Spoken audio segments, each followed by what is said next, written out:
Hey guys, welcome back to the podcast. Today is a special edition. We have two guests, both Peter and Nisa. Thank you for being here. Today we're going to talk about what Nisa is doing to help organize about changing Drake's name, but I understand there's more to that than just changing the name. And so I guess to start off, Nisa, why don't you tell us a little bit about what you're doing? Okay, thank you for having me. Well, we just realized that we don't really know a lot about the name. People keep telling us that by changing the name, we're trying to erase the history. But honestly, like I've lived here my whole life and I never knew anything about him until recently. So I think our goal really is just to start the conversation about what needs to happen in Marin. And we've started a group of people who we met at the statue protest to take down the Drake statue. And most of them are alums from who went to Drake. And I feel like it's just, I don't know, it's just a respectful thing to do because of the slavery and the murderous things that are attached to his name. So Exactly. we also, No, continue. we also are demanding that the school puts more efforts into anti-racism because I feel like we have SOAR and we have a lot of other things, but it's not really implemented into our school enough. Yeah, and I think two things. This climate right now is really kind of bubbled up into this like social justice, racial issues. They're really starting to be highlighted, which is a good thing. And then also compounding with that, where we live is super white as a place, and there's not that much diversity, and so it's easy for people in our area to kind of think like, oh, well, at least not like think about that much because we aren't directly affected by it, but we still have to at least acknowledge kind of the past. And I think I understand that's what you're doing. But I also know that like there's pushback too for the name change. Other like have people spoken directly to you about that and doing the name change? Like, what have you heard about the pushback? Well, I'm not one of the main people who runs the group. I help facilitate the Instagram account. And people have been making fake accounts just to come on and attack us. And I love having conversations with people about, what they're afraid of or what their concerns are about with the name change. And people's main concern is about like who's going to pay for it and is there more important things we should be focusing on. And I think that to them, I want to say that there was the school district in San Rafael called Dixie. And when they changed their name, they got a grant from the Marin Community Foundation and it covered the entire price. And if not, we live in one of the wealthiest counties. We can always fundraise for it. I don't think it would be that much. And of course, we want to implement more anti-racism within our education. So. I mean, she does have a point there. Like, I was thinking about it because like our Drake does tend to like waste a lot of money. I mean, Drake's not very good with money in general, but I mean, if it's coming from an outside source, like I wrote a post about it. I mean, we spent like almost like $30,000 trying to run a theater program last year, and so like we definitely like we don't have that much money per se, in particular, like in respect to like how much we actually save in money to do other stuff. But if it's a Marin Community Center paying for it, or if it's like a fundraiser, then I think it's not. You can't really have an opposition to that per se, right? It's like community raised money and stuff. Like even I live close to Redwood. It's like 3 minutes away from my house if I walk, and they raised like $1.2 million last year, just out of funding. And if you look on funding lists, I mean, like if it's people who want to change the name and if it's community effort, like to fundraise, then I don't really have an opposition against it. Yeah, I mean, money is definitely a bigger issue because especially right now, there's with the coronavirus and everything's going on, the economy is definitely impacted. I know that like Newsom has done things to kind of combat that and really put education first to make sure that programs aren't cut. And so there's still be money, but I think money's on a lot of people's minds. But you are right that we live in a place that's very wealthy and should have the resources to do something. And that shouldn't be the reason that's stopping it. Now, kind of adding on, I'm talking about the name change itself. I know there was at first a name, or I don't know if it was with your group or someone else, but I'm forgetting the name, but William Turner, what was his name? Archie William. Yeah. I know he was put as like a name first, and was that your group that kind of volunteered No, that? we're not trying to like create the name ourselves. We just want the school board and our community to have the open conversation about it, and then they can decide. It's not our goal to pick it.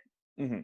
Okay, that's definitely a point, because I know that, like, now I know that it isn't your group, but that was the thing, and then I know the family was like, no thanks, and that also kind of raises an issue, that saying like, oh, are we just changing this? Because and I know that isn't the intention of your group, but for the school itself, I feel like when they sent out that email talking about the name change, it came off as though like, oh, this is a scapegoat for to prove that we're not racist.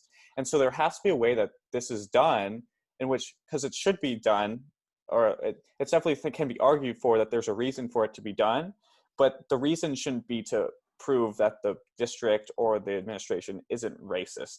And so I'm interested to hear how like you can address that issue, and like how the administration's goals align or not align with your group's goals. Yeah, I know. I felt the same way when I read that email, because it's just like, I don't know, they're just trying to cover up for something, or like they're doing this one small thing. And they're like, okay, that's enough. But Chad spoke at our little protest, and it sounds like the board and the teachers are on board with whatever else we were asking for. But I feel like we need to have more concrete steps and like a real agreement to create that, because if they just say that, it's an empty promise. And another thing that someone pointed out was, if they don't change the name and they talk about all this anti-racism stuff, but then don't really do anything, it's like, it's hypocritical, because it's named after someone who was associated with slaves. So we want to keep them to their promises, I guess.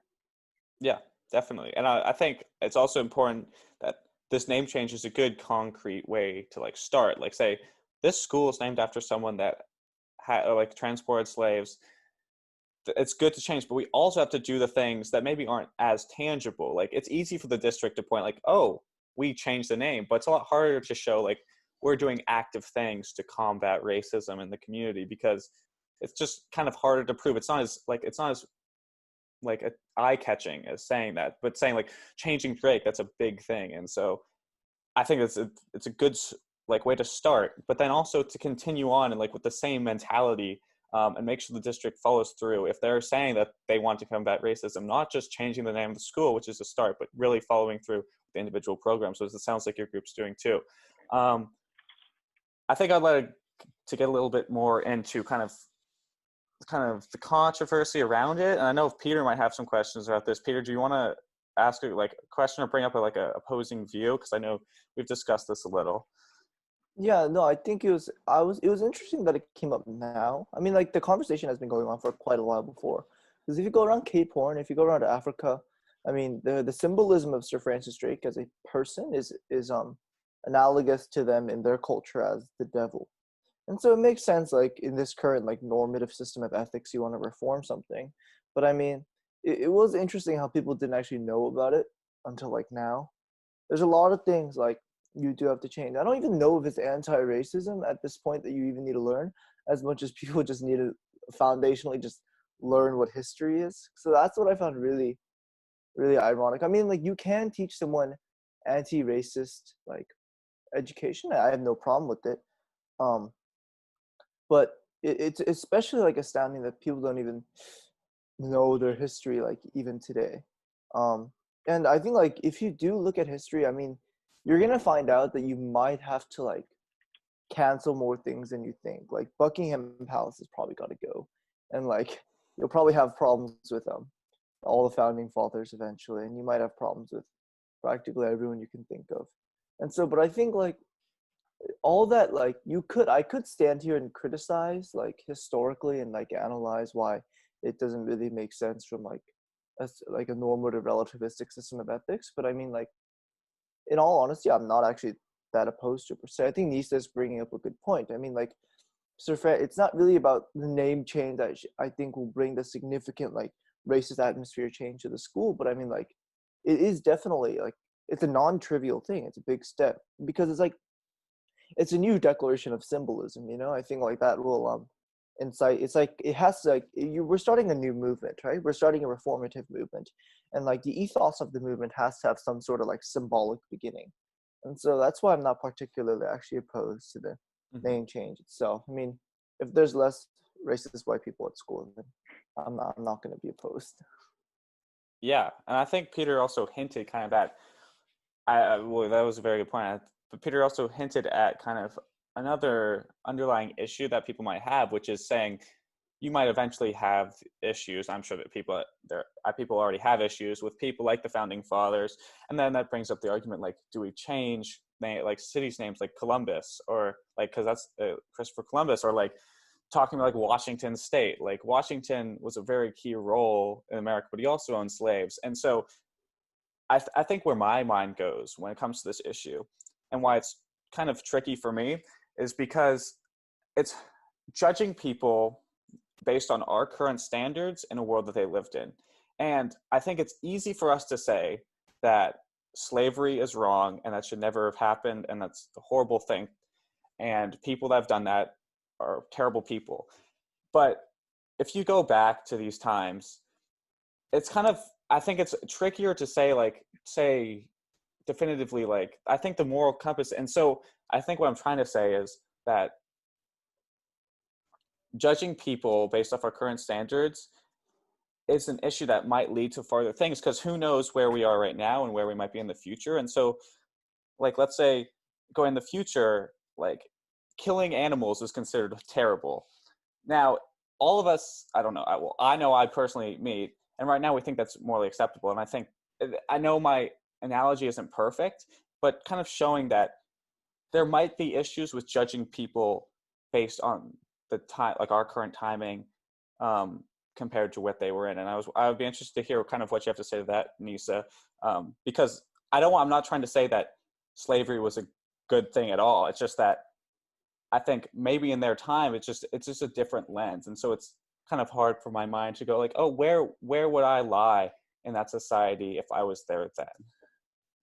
Right, of course. Like people are saying like, well, it was socially acceptable, but so many things have been socially acceptable in the past, and we don't really want to associate with that anymore.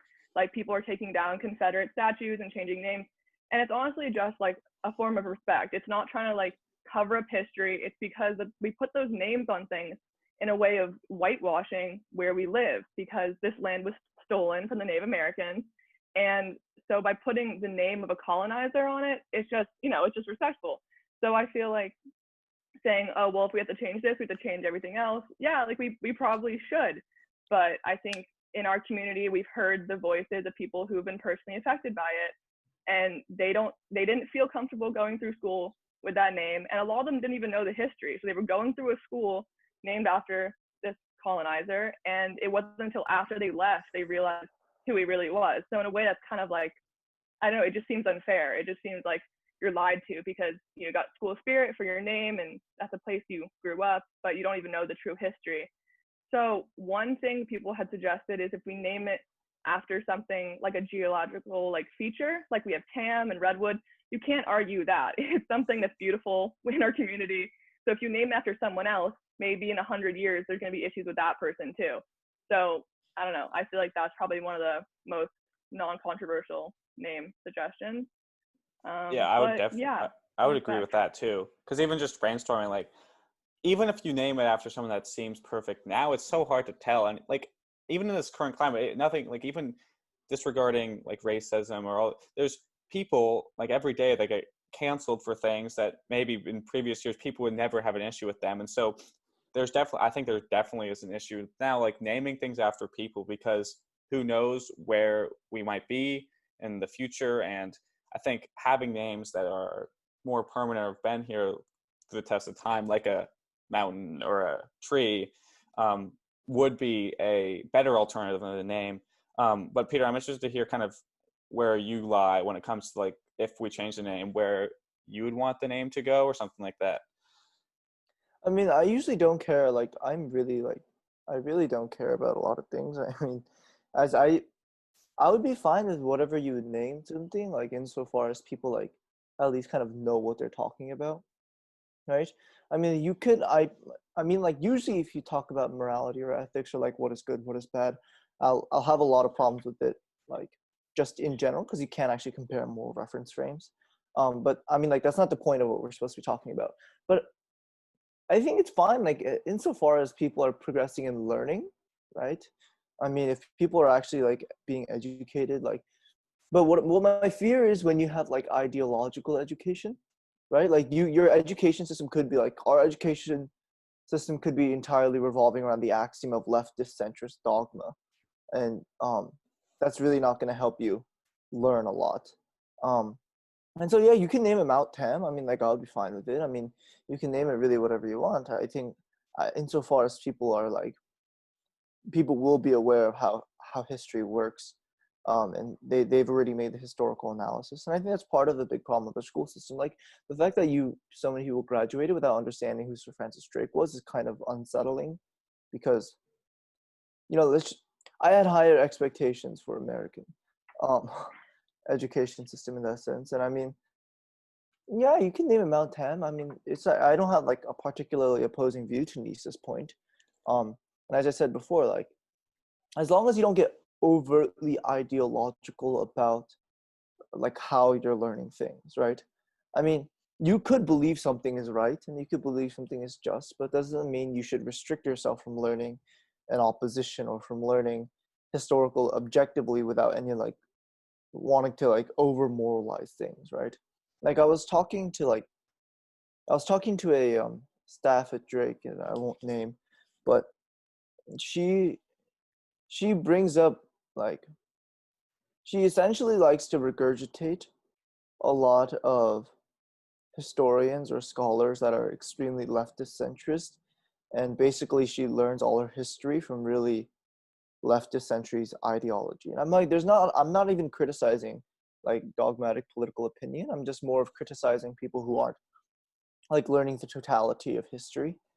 And so I did have a problem with that, because like you could make moralizations about everything, but there will be some problems with that. Like you can't, because like essentially what do you feel about ethics in general? It essentially boils down to what you feel is normal, right? I mean, like even if it was like somewhat objective, just like in principle, then everyone would have like had some sense of like moral compass that would have been consistent throughout history. But history doesn't really work like that, and so that's why I'm kind of worried.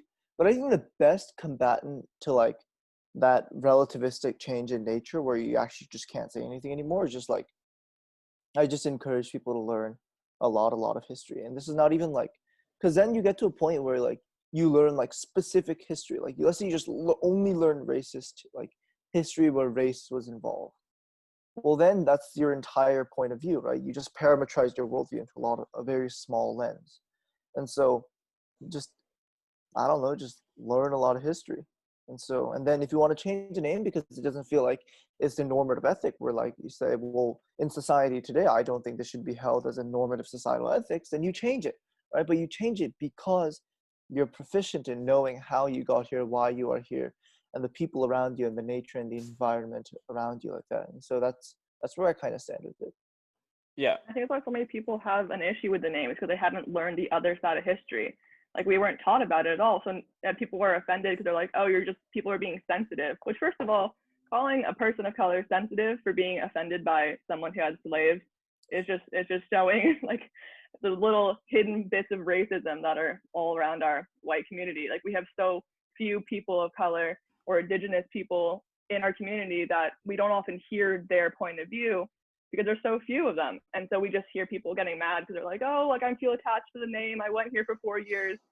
But exactly, I agree. We have to know both sides of history. And that's where our conversation started. Is I didn't know the history of Drake until like a month ago. So Yeah, and I think also, at least for me, and this might only be me, but when it like everyone refers to our school as Drake, it's never, no one says like I like maybe some people, but no one's like I go to Sir Francis Drake High School. It's like I go to Drake, and so I think that kind of detaches like this like Sir Francis Drake. Like it's not in the people's like when I think of Drake, I'm not. It's just like a word. It's not like oh I'm so like I'm for this person, but then so like for someone like me who hasn't really been affected by anything like that, it's like it can just be brushed past. But then people that have actually been affected and might take offense, or it's hard for them to go to school or live near a school that's named after a slave trader, they understand that like every time we're saying Drake, it's in reference to someone like that.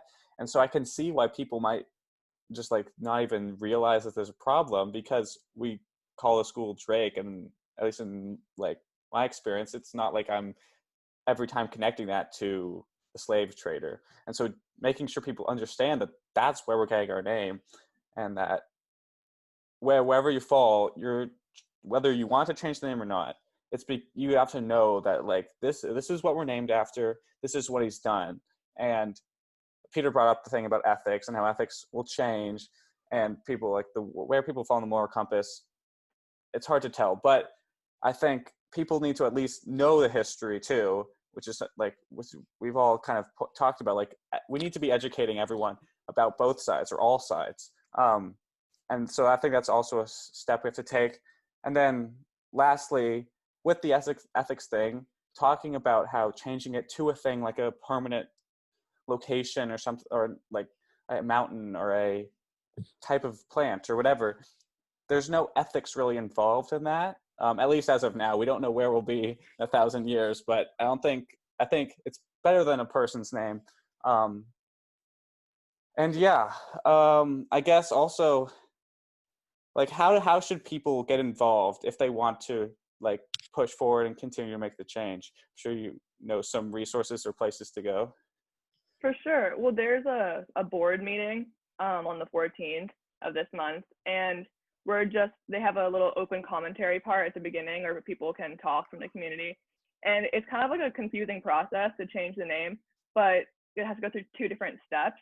But they have the ability to change the rules because they created the rules, so they could easily just change it after 1 vote. But they require 2 different votes and have to go through 2 different groups of people. So if you want to get involved, we have like a Facebook group page. We have an Instagram page, and I can't speak for people of color, obviously, who've been personally affected by it, but we're trying to share videos on both of those accounts from people who have spoken out about it, about their personal experiences. So, because it's hard for me to talk about how it can affect someone else if I've never been personally affected by it. And yeah, honestly, I think just we need to be more accepting to changing where we live. If we really love where we live, we want to make sure it's a safe and comfortable place for everyone. And that if someone wants to move here, they don't feel disrespected because they see someone who maybe harmed people of their descent on everything, like the street and the beach and the school.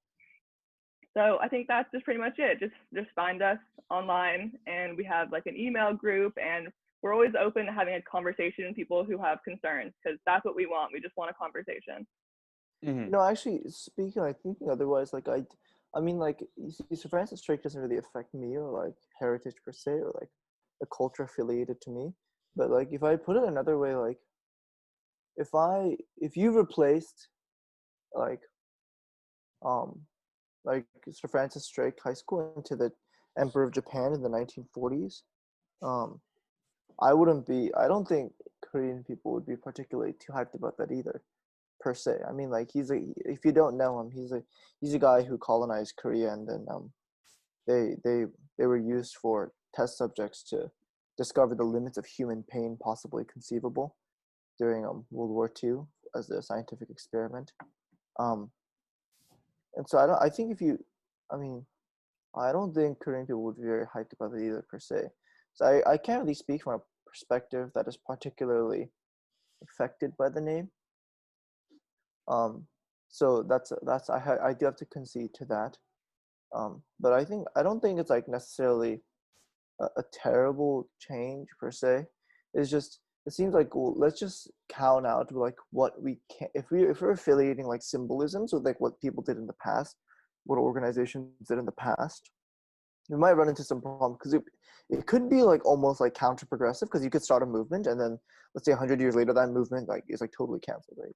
So I'm just putting it like a hypothetical. I don't where it might fall off, right? Because I mean, like, let's say we're putting things in perspective to the past. Like, we could even talk about something like Buddhism, and then bring it to like, oh, Rohingya violence, right? We could talk about the papacy, and we could talk about the Spanish Inquisition. You could talk about Islam, and you could talk about the conquerization of the Middle East and the diversions between the caliphate, between Sunni and Shia, which caused a lot of violence.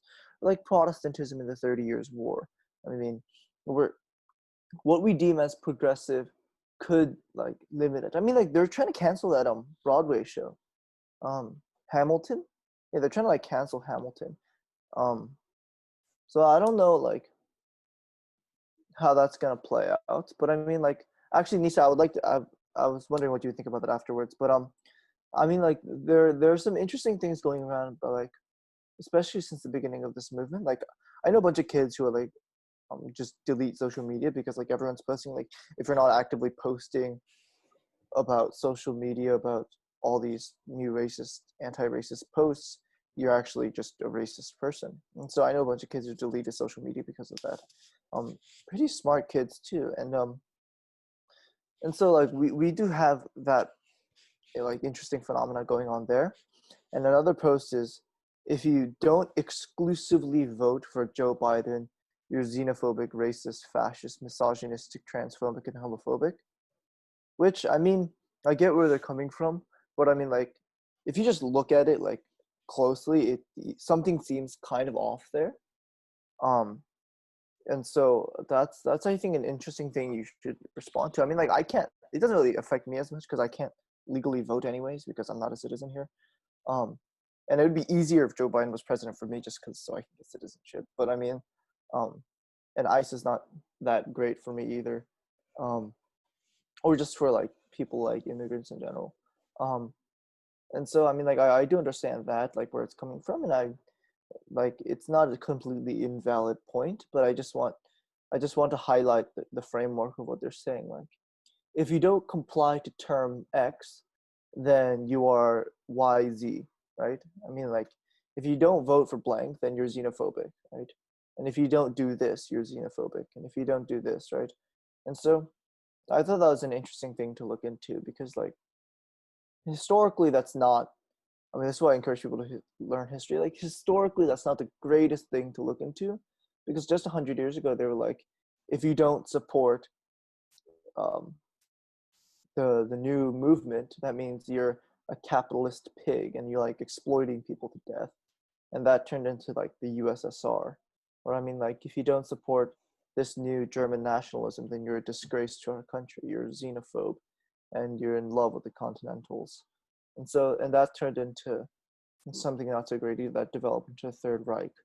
And so, I mean, like, I don't have a problem with the argument. Like, today, like, if I look at that, I'm not, like, particularly, like, irked by it, but I am kind of, like, I look at it with kind of an iffy attitude because I've just seen that framework, like, way too many times before.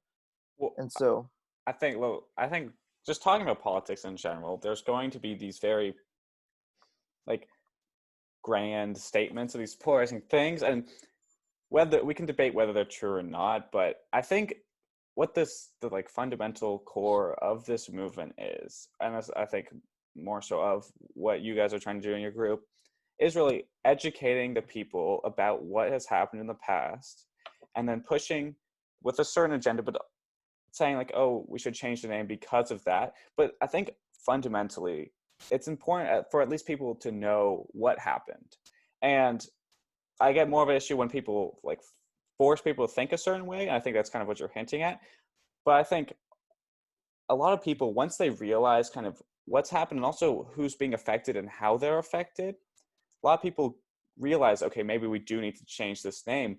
It's the people that don't really understand what has happened, who Sir Francis Drake was, that are the biggest problem. I think knowing, like, being informed is kind of the like best weapon you can have combating things like racism or any sort of ism, because I think the more people understand about the other side and what the other side is thinking, the easier it is to bring people together. I think it's hard to do that because a lot of people have very strong opinions, and when people have strong opinions, people tend to fight. But at least where I come from is trying to bring people together and talk about issues like this, even if they might have differing opinions, but at least understanding where the other person's coming from. Because I think at the end of the day, humans are very cooperative species and want to find a compromise. It's when people are, and more so when they're willing to, but I think generally humans just want to find a place where they can agree. And it might not be complete to one side or complete to the other, but unless people reach out and kind of talk to other side or whatever side they're disagreeing with, that's the best way for it to get done. I think that's a general thing on kind of just the climate right now and trying to fix the issues that are going on. I really do commend groups like yours trying to really do and make a change in a place where it might not be the easiest, because we are such a white affluent community that might not really understand the consequences because we haven't really lived through that life. I And think yeah, you're on point there. Like, I mean, Nisa, if you didn't know, we started this club not too long ago. I mean, originally we were a political debate club, um, and then we made it into something bigger during quarantine actually, and we got a lot more people than we expected. I think like in the first like 3 weeks we had over like 40 different people show up to our meetings and our debates and stuff. And so it's definitely be interesting, and I didn't expect some of the people to show up, and it kind of shows like, at least insofar as like the need for dialogue, at least like you can have a different opinion and you can have a different point of view, um and I think like the best way to really approach that is just get the conversation rolling. I think there are like people who are scared to speak out about like what they think is right, because they have this fear of getting um overtly shut down with their opinion. um and I realize it's not even like the person is not like holding the opinion because like they want to piss people off or something. They just like thought of it, and they want to, like a lot of people just want to test it out and see how it holds up, and they would really value a logical deconstruction of it and be like, oh, I changed my mind. I mean, like even in the first week of our discussion, it was like it started out with like 5 people, like just our cabinet almost, right? Yeah. And like first week someone like totally changed their opinion on something pretty substantial. And so I think that's like kind of where it should stem from. I mean, that's kind of the heart of democracy in general, anyways. And so I'm like, I don't have a problem. I commended your group. I was a little skeptical of the Instagram group in the beginning, and then I saw how people like how you guys replied to people's comments, and then I realized there was something going on that I was my presupposition about what the group represented was probably a little bit incorrect, because like most of the replies were generally sympathetic to um, the opposing view, or like generally trying to understand how to best formulate the optimal situation in which you should progress as Marin County. And I think Isaiah did kind of hint at something important. I mean, like it's not even like the movement isn't even like made to make white people feel bad. It's just like I think it's just the arrogance of human nature in general, right? Um, the arrogance of human nature in general, I think, is just like people think that um, they can understand things like that aren't relevant to their experience. I think that's what they're trying to bring up.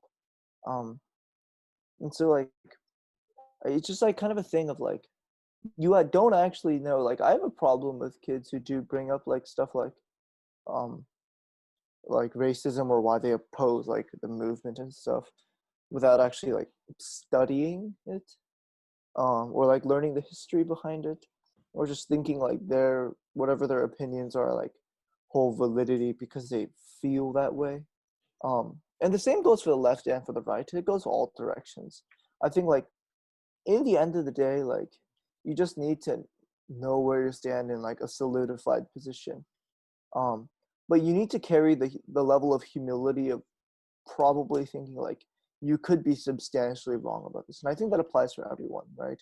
Like each and every person, at least if they hold some sort of ideological political belief, which is pretty dangerous in general a lot of the time, like you should hold it to the standard of like you could probably be very, very wrong about how you're standing where you stand. And I think like once that recognition goes across, then the actual learning happens, and that's where the actual change that you seek out for happens. So I'm after like taking a second look at the Instagram group, I'm not actually that opposed to it. well, and I'd be interested to hear, Nisa, kind of for your group addressing people that might disagree, or educate, like ways of educating people or dealing with people that might not be as receptive to the idea in the first place, and kind of what your group's kind of mentality is around people like that. Because to what Peter's saying, it seems like you guys are willing to talk and kind of help educate people, which I definitely commend. But I'd be interested to hear you elaborate on that. For sure. I mean, right when we were starting the group, I posted like a poll on my Instagram, like, do you think the name should change?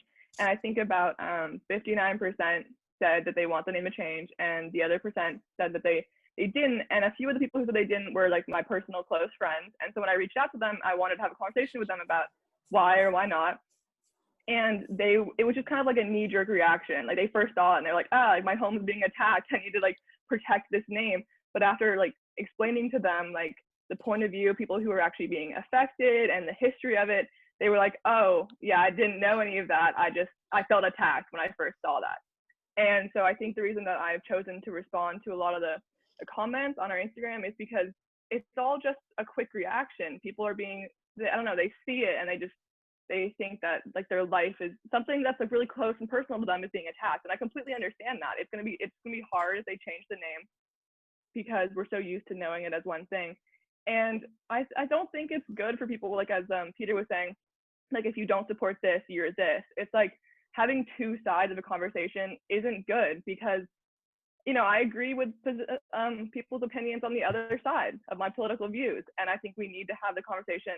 And the name of our group, the change the name, I personally don't like it because it makes it seem like it's a one-time thing. It's like once that's done, it's done, our group is finished. So I'm really opposed to how we chose to name that. But conversation is all that we want. That's all that we're asking for. And the people who are commenting really rude things, they're not choosing to educate themselves. They're just saying what their first thoughts are. And 90% of the time, the comments, I've already answered them before, or the caption of the post actually answers that question. But people, they don't want to take the time to like hear the other side. And so that's why we want to respond to the other side, because we don't want to like do the same thing they're doing. We want to help educate people. Mm-hmm. Definitely. And I think you bring up a good point. I think as humans, we're kind of naturally want to like reject like or like attack things that feel like close to home. And a lot of people, like their high school is something like that, and be like, well, that was my place. You're destroying that. But that's not what you're doing. Changing the name doesn't destroy the place, doesn't change your memories, which is something people have to understand. And what you're doing is also helping people in the future not feel personally attacked by the name of the school that they will go to. And so that's an important thing. And so for people to understand that, like, this might, and I think talking about how you might be more opposed and the name that you chose isn't the best, because I think some people might see that, like, change the name, like, no, why? And then you might start reading, be like, oh, okay, maybe this makes more sense now that I understand why you want to change it. But people do, like, a lot in this current climate, a lot of it's just like these short things in this like age of social media. It's like these short little bursts of like, why not, what's happening, like, and to get the full picture, you're going to need more than that. And so, yeah, let's just like reiterate how commendable it is that you guys are not only doing this, like that first little thing to catch people's eye, but then also going through and making sure that people know really why you want to do it, and helping people understand kind of the whole position, not just the end goal or why. And even though that isn't even technically the whole end goal, but just really helping people understand and educate themselves on an issue that they might otherwise not know, and is actually might be harmful or hurting other people. And I guess kind of to wrap this up, if you could kind of like do some sort of pitch as to people that are on the fence or might be on the other side, like, what would you say to those people that right now might not want to change the name? What would you say to them, and how it like to get them to change and be like, maybe this is a good idea? Well, I think one thing is a lot of people are saying this is such a small change and it's like not going to do anything to help anti-racism. Well, if it's such a small change in your opinion, why can't we just do it? Because we've obviously had people that are offended, and I think our issue with how we addressed our social media pages is we didn't give perspectives first. After I posted a video of someone's personal story at Drake, we got so much more support, and I think I just want people to educate themselves and not just attack because they feel attacked. And that's what people of color haven't been doing. They haven't been lashing out at us for not changing the name. There has been efforts to change the name for many years, but I think because of what's happening in our country, this is, I don't know, strike while the iron's hot. It's kind of catching on. And I don't know, I think it's time that we really address where we live. And this is not the first thing. There's so many issues in Marin There's a reason it's so white. And we can say, let's make change in San Francisco, let's make change in LA. But when we have to like look at our home and look at who's being affected. And when the minority is being so affected and their voices are just being washed out, we need to like look at why that is, and just look at our education system. A lot of things haven't changed. And so I ask people to be open-minded, have conversations with us. We'd love to talk to you. And just think, like, put yourself in someone else's shoes just for a few moments, just of the minority of where we live. So I think that's all that I ask of people, just a conversation. Mm-hmm. And if people wanted to go check out the Instagram page, what's the handle for that? I think it's just change the name, Drake High School. I think that's it. And if you can't find it, you can always reach out to me. And if you say Kielman, Yeah, so I'm sure I'll put it it in the link of this video. And so, yeah, thank you guys both for being here, especially you, Nisa, talking about this issue. Very pressing, especially for people that go to the high school and people in the community. And I encourage everyone to go out, at least educate yourself on what's going on.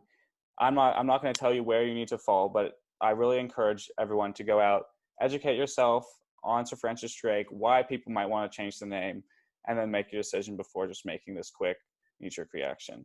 So yes, thank you guys for being here. And yeah.